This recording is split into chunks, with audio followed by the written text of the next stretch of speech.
And don't forget, if you want to be a fried chicken owner, join the Liverpool Academy. 442 Dudes. Welcome back to another episode of 442 Dudes. I am Ben. I'm John. And together with the dudes behind 442. And of course, if you have already smacked that like button and subscribe button, thank you very much. So coming up next will be a segment of what we call 90 minutes of. So we'll see you lah. Yeah, 90 minutes.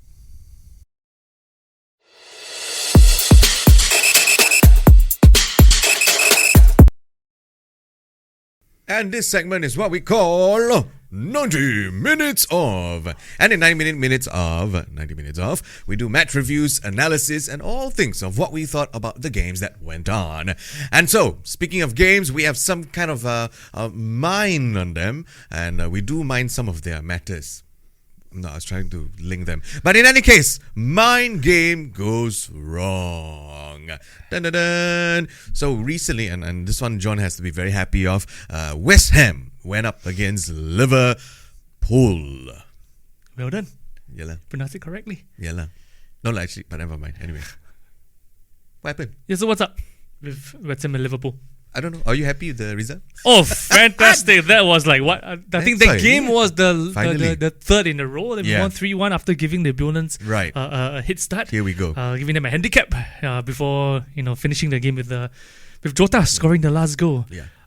So with regards to mind games gone wrong, I think mind games is something that I think was perfected, or rather in the game. In the game it was started by Sir Alex Ferguson. At least when I was growing up. He was the first person that I saw. Mine was my mother, but the mic. Anyway, I'm talking about the world of football, bro. Yeah. So I think no one can beat Ferguson in mind games. Right. And I think this mind game should be left to the managers. Okay. Or at least the PR team, of every club, not the players themselves. Okay. Because I think many a times, I think this week kind of proven it, that as the moment the players speak, that's enough. It's gonna go haywire. Definitely go haywire. Okay. And who's this player talking about? And there were so many examples today. And one example is obviously the game you just mentioned, West Ham versus Liverpool. So Mikel Antonio, in his podcast with his good friend Callum Wilson, right? Yeah. He mentioned that he thinks that West Ham is going to finish above Liverpool this season. Okay. And says, I'm backing myself against Liverpool. Yeah. And this is what happened to him. He missed the sitter. He was basically found in Matip's back pocket. Okay. Couldn't do anything. Yeah. For all the muscle that he has, he was out-muscled by Matip. For all the speed that he has, he was outran by Matip. And Matip is not the quickest player. So, well done. Of course. And oh my god, when he left the field. Goodness. It was quite he tried. Mikel. He'll come back. Why you call yourself such a girl's name? Anyway, I think there were other players, right? Yeah. I mean, there were, you had Romero for once. Romero said he will show Arsenal why he's the World Cup winner. But again, so players should never ever, in my opinion, players should never ever, so you're try saying, to play those mind games. You're saying that should be humble, humility should come into play, and stop trying to, come out and be some hero and end up just exactly. Because here's my take. Okay. When players come out, make statements like this, especially in this world of social media and all these things. The focus will be on their statements. Yeah, it's going to be a big lineup. Whether it's meant to be a distraction, or whether it's meant to play mind games, or whether it's meant to galvanize your teammates, I think it's the opposite effect. Yeah. Because I think the players who are making those statements are actually focusing on those statements themselves. Yep. And then they lose focus on the game. Yep. And because of that, they will lose the club, points. They just turn up a shit performance. And so in this case, right after we talked about Mikel and now Christian Romero. Exactly. So Cristiano Ronaldo, I'm going to show them I'm a World Cup winner, and I didn't know World Cup winners, handballs in the penalty area, lifting up a stray leg just to deflect a goal into your ball into your own goal. I mean, for all the talk you had, right, and then you could see in his face, you saw it in his face the moment the ball went to the net. He was it's a WTF moment. WTF indeed. Exactly, Christian Romero. I mean, just shut up. Yeah. Let the ball do the talking. Let the feet do the Yep. walking, running, Yeah. whatever it is. Let the result show. Exactly. You know, don't just basically shut up. Leave the mind games to the managers to play. To let your managers handle the press. Yeah. Let your managers handle the backlash. Okay. You focus on the game. That's your job. Your Yeah. job is not to play mind games. Yeah. It's again as what you said, to the manager. Exactly. And speaking of Speaking players, of players. I think ex-players Yeah. also Oh, come ex-players into also the play. lah. Okay. Right? I mean, we all know Right. that pundits, they have their own allegiance, right? They have their own bias Yeah, because of yeah. the clubs they represent. They may be representing a lot of different clubs, but the clubs probably made them who they are, or they were famous at these Yeah. clubs. They will definitely have a certain bias. Okay. So And who's this person? the you're person talking actually I want to mention is actually Paul Merson. For those of you, do you know who's Paul Merson, by the way? No. I mean, I knew him after Pundit and all that, but Oh, so you have never seen him play? No, never. You have never watched? No, never. Yeah. Oh. No, never. Really, I never. I'm just curious. So when did you start watching? I started watching Yeah, football. football. Yeah, 2002 World Cup. Yeah. Merson's 2002 really probably, World Cup. Yeah, so I don't remember him. That explains. That explains my age too, by the way. Anyway, Well, but for those of you who do not know, and for you, Yeah, Paul for- Merson was actually one of the best attacking midfielders in England. okay. He was most famous when he played for Arsenal. Okay. He did pretty well at Aston Villa. That was after his prime. So he, if I'm not wrong, he ended his career at Aston Villa. Oh. But he still performed very, very well for Villa. So Paul Merson, now he's now a pundit, right? Yeah, yeah. Super Sunday and all kind of stuff. So he has obviously a biasness towards Arsenal because of his records with Arsenal, Yeah. his brilliant performances for Arsenal. So and he came out with this statement to say that And he's what was his statement? expecting Arsenal to slaughter Spurs. Right. After the start that Spurs had to the season, he still mentioned that Arsenal is going to slaughter Spurs. I mean, it could be because he doesn't want to appease the Arsenal fan base and whatnot, but to use the word slaughter, It's too much of a statement. Is that what you're saying? I don't know. I just feel it's laughable. Oh dear. I think it's laughable. And true enough, I do have some important stats away. So I went to take a look. Oh, okay. We all knew that the game ended 2-2, right? Yeah. And I got the correct position, by the way. Yeah. Anyway, so these are the key stats in let's the go. game. So possession wise, Okay. Arsenal had 46%. Oh, that's not Spurs had 54%. okay. In terms of passes completed, or at least passes, Arsenal had 377. Spurs had 449. Okay. And in terms of shots on target ratio, that's pretty much similar. So Arsenal had 13 shots, 6 on target. Spurs had 13 shots, 5 on target. If this is what it means to slaughter, Then wow. Wow. We need to change the definition in the dictionary. So again, I think leave the mind games To the manager. managers. Okay. Leave You heard the that right, mind people. games to the fans. Yeah. Because that's what we do. yeah. We will be the ones to call the shots Yep. in terms of criticizing other clubs, in terms of slamming other clubs, Yep. in terms of The banter and all. yeah, the banter. Leave it to us. Leave it to us. Yeah, Leave it to us, the fans. You players, focus on your game. That's your job. Heard that, players? Okay. You are being paid so much money. Focus on your damn bloody job. Heard that? So focus on your jobs. Quote 2K23 by John Mann. In all honesty, that was amazing. So yes. Oh my goodness.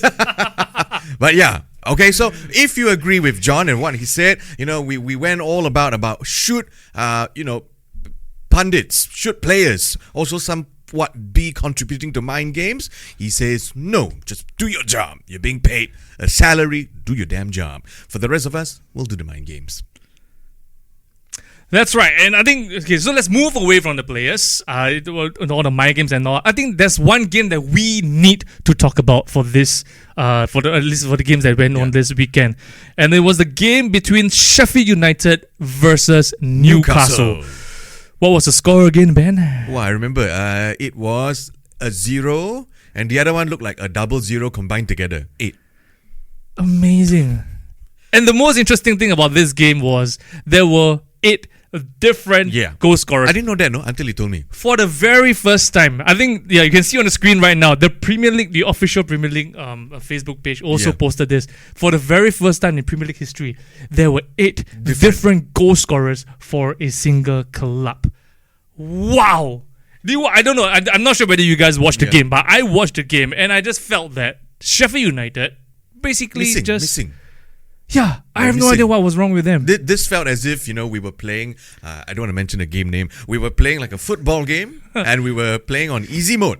Exactly. The opponent. That's exactly. Like oh my god, that's exactly what went through my mind. It was basically a practice game, a training match for Newcastle, and I don't know the Newcastle players look as if they were in second gear or even first gear the whole time. I don't know about you, but when I saw the highlights, I didn't think Newcastle was that great. I mean, they were good, but I didn't think they were amazing, 10.10, maybe 8.10. But Sheffield United just made them look really good, like 10.10. That was just me. Yeah, Sheffield United just bumped Newcastle. And here's why I think it could be the reason. Okay. So I think Sheffield United started well, being how a normal game should go. They're pressing properly, they're running and all. But I think after the second goal, so let's talk about the first goal first. Okay. The first goal was, I think, in my opinion, should have been chalked off because of a handball by Anthony Gordon. Okay. So Anthony Gordon. Okay. By the way, Gordon, I think he was the one that changed the whole game. Right. I think it's a blessing in disguise that Harvey Barnes got injured and Gordon came on to replace him, and then that changed the whole game for Newcastle because Anthony Gordon is full of running. He's full of. He has an eye for the game. What is the eye for the game? I don't know. That means he just knows when to do every move that he does. Not every player can do that. Just saying. As a Chelsea fan, I can tell you that. Okay. Anyway. Gordon changed the game. Yeah. He was running at full speed against the Sheffield United players, and I think they couldn't handle him. Before he made the pass to who was that, Longstaff, right? Yeah. The ball clearly hit his hand. And he changed the direction. He actually basically helped him to cushion the ball and stop the ball, and then put it in a very nice position for him to pass it to Longstaff. And Longstaff himself was kind of a little bit taken aback. No, he wasn't taken aback. He was, after he scored, he was like just looking around and just to check. Is it a goal? Is it a goal? Is it disallowed? Is it allowed? That kind of stuff. Yeah. And it should have been disallowed. But it was allowed. Exactly, it was allowed, and you could see the eye. You could see in the eyes of the Sheffield United players. Yeah. They were just. They felt so defeated. Yeah. And shortly after, they conceded the second goal from a corner. Now, for most football teams, when you concede from a set piece, that's actually not a good thing. Right. Because you work so much on the training pitch, in the last week, just to prevent all these things. Man marking and all. Whatever you want to call it. Basically, you're spending so much time on this tactical aspects in the set piece. It's always so if you always listen to the commentators, you listen to the pundits. Whenever teams concede set pieces, it's not always. It's always I wouldn't say it's an embarrassing thing, but you should have done better, sort of thing. Something like that, because you would have anticipated certain things and all. You were looking at the different scenarios and all. Yeah. So when they considered the game, they considered the second goal against Newcastle. Dan Burn was the one that scored. Brilliant goal, by the way. They were so deflated, and they basically went into easy mode for Newcastle. They did. I mean, it's just, and then just went on to score 8 goals. 8 goals. We have 8 different goal scorers. We gotta emphasize that. Yeah, I mean, what's up with players nowadays? There's no fight. Yeah. There's no fight. They are just. It's almost reflective of the current generation. Even if you don't mind me saying that. I mean, don't you agree? Well, I mean, I at the end of the day, the fight has to be led by perhaps the captain. Now again, and I'll talk about this maybe in the future. Will the captain be very crucial in a team? Because you have to pick the right captain. Let's just go back to what was that against Spurs and Arsenal. Song Heung-min stepped up for sure as the captain. I think it was a brilliant choice as a captain. And I believe that a captain does play a role in the club. So beyond the manager, there is the captain. And in this case, Sheffield was missing one. That's just me. So there's no leadership. That's what no you're one saying. To just pull them up. Yeah. Get them out of the rut, galvanize the troops. Use that word today. Galvanize. All right. Another quote of the day from John. Galvanize. No, John Steele. I think that's but sorry, inside joke. So again, to me, it's all about them putting in more effort because they needed a push. Not just from the manager, but as well as from the captain. Someone had to step up. And I felt that was the lack of it. So yeah. Well, this is another fun fact. I mean, I think you're right, but just some fun facts. I mean, moving away from the players' mentality and all. This is Newcastle is the first team that has scored 8 different goals against both Sheffield teams. Oh. Yep. So they've just got 8 against Sheffield United, and back in many years ago, It was also 8. it was 8 goals. This time at St James Park, they scored 8 goals against Sheffield Wednesday. So I remember watching that game on TV. Yeah. Shearer's got 5. I think Kieran Dyer was another one of the other goal scorers. I can't remember. Shearer's got, I think, 2 penalties as well, if I'm not wrong. Okay. Yeah, so I think they're the first team that has scored 8 goals against both teams from Sheffield. So, wow. Just some fun facts anyway. Now you know. Now you know. Yeah, so sorry, just coming back to the mentality portion, right? I think, you realize if you look at the table right now, all 3 teams that were promoted, they are currently in the bottom 3. Yeah. Do you think it is an issue of quality or weak mentality? I think it's the issue of being overwhelmed. I think having been away for quite some time, they may not be used to it. But with that being said, we haven't hit Christmas. I'm just gonna say every time when we hit Christmas, it's then we only know what will happen to them. Because I just want to point, there is still Everton. Sorry, I just have to go back to that. There is still Everton. So yeah. You're right. Just saying. Sorry, it's amusing because I'm a Liverpool fan, alright? Anyway, so that wraps up our segment of 19 minutes off, and we'll be moving on to the next one called What's What with Who's Who. See you.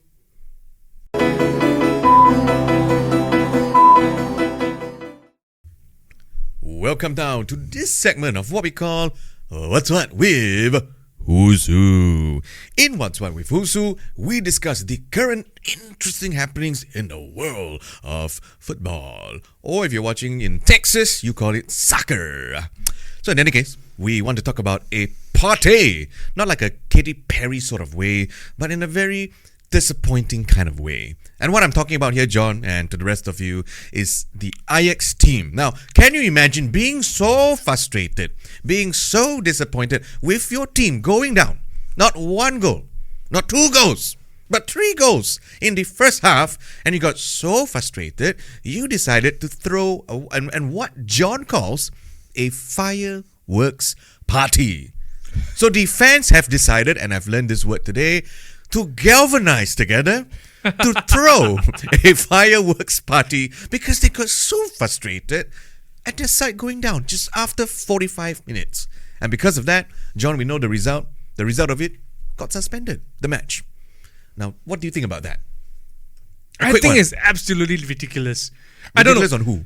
The fans? The fans. Okay. I mean, I think now fans I don't know, is it something that it's because of social media or whatnot, or because nowadays society deems that you need to challenge authority. We no longer keep people in a high regard. Check and respect the game. Correct. We don't really respect the professionals. We don't really I think there's a lack of respect happening around the world, and I think it's kind of trickling into the football world, which I think it's quite ridiculous, and I hope it stops soon.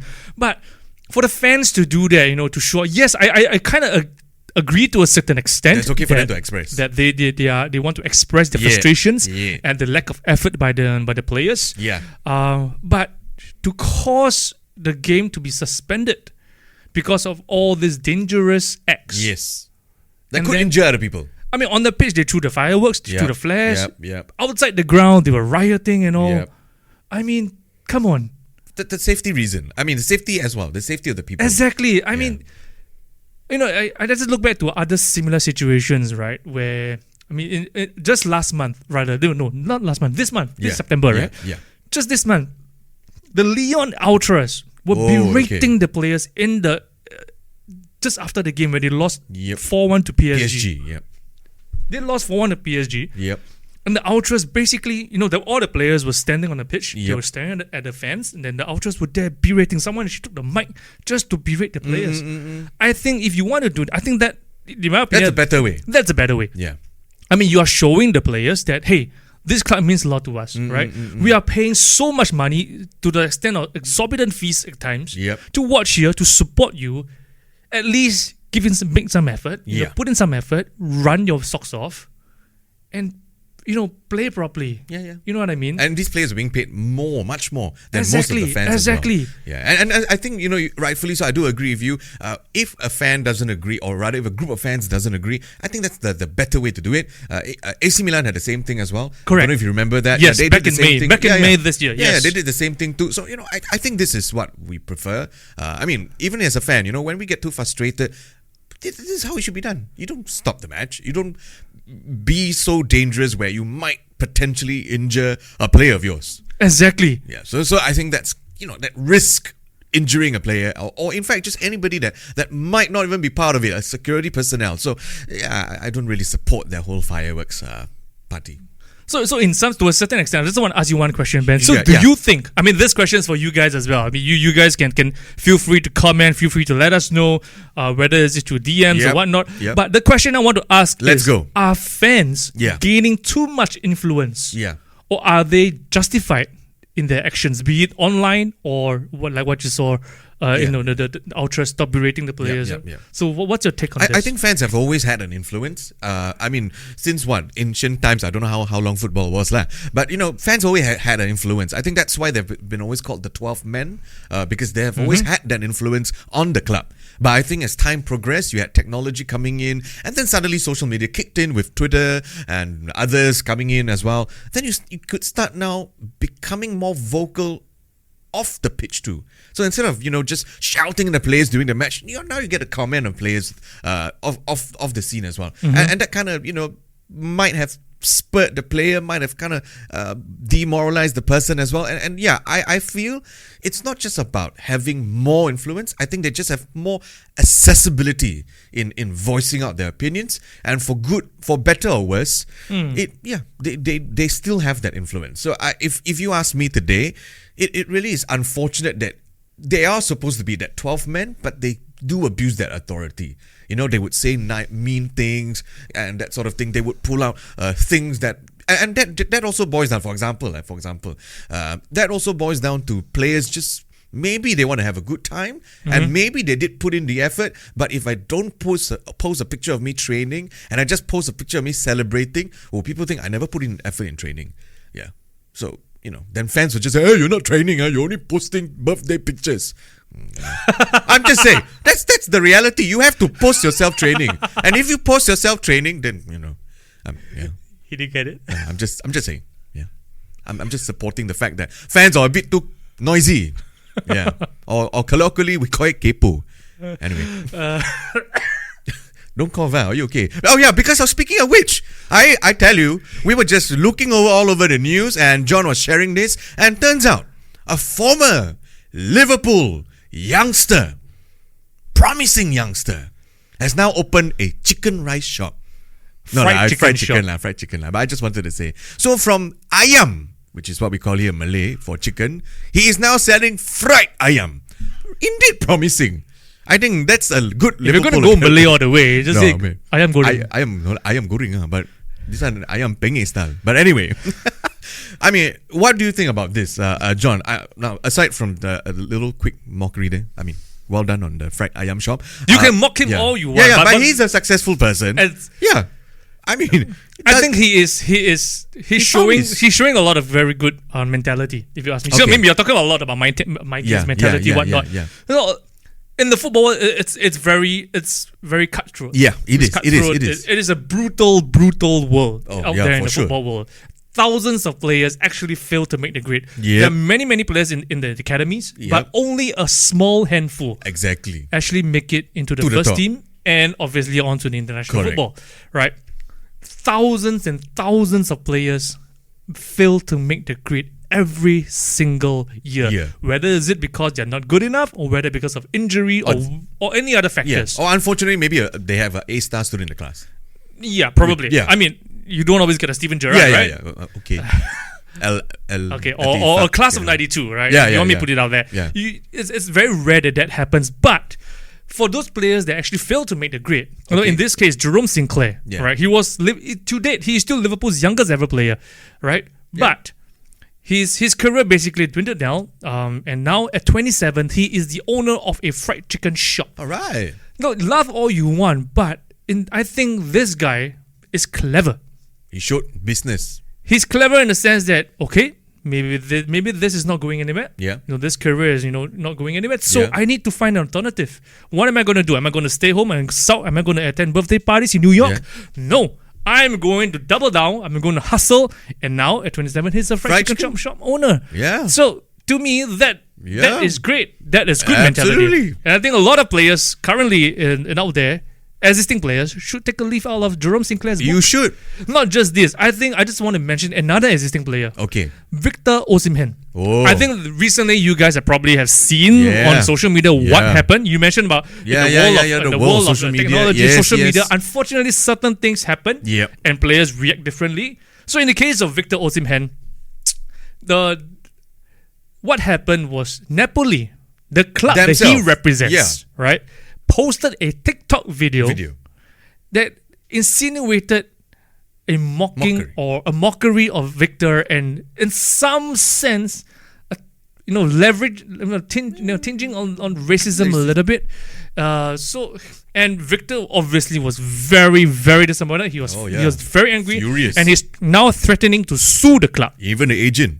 For posting the video. I mean, the agent was also angry. I mean, okay, so if we were to break it down from the club's perspective, what the are you thinking about? Yeah. Why do you do? He is your best player. He literally won you guys the Scudetto just the previous season. And he is your player. Exactly. He's still your player. Exactly. Not just that. He won. I want to emphasize that he won you guys your first Scudetto in the last 30 years. Ah. And why are you mocking him on social media?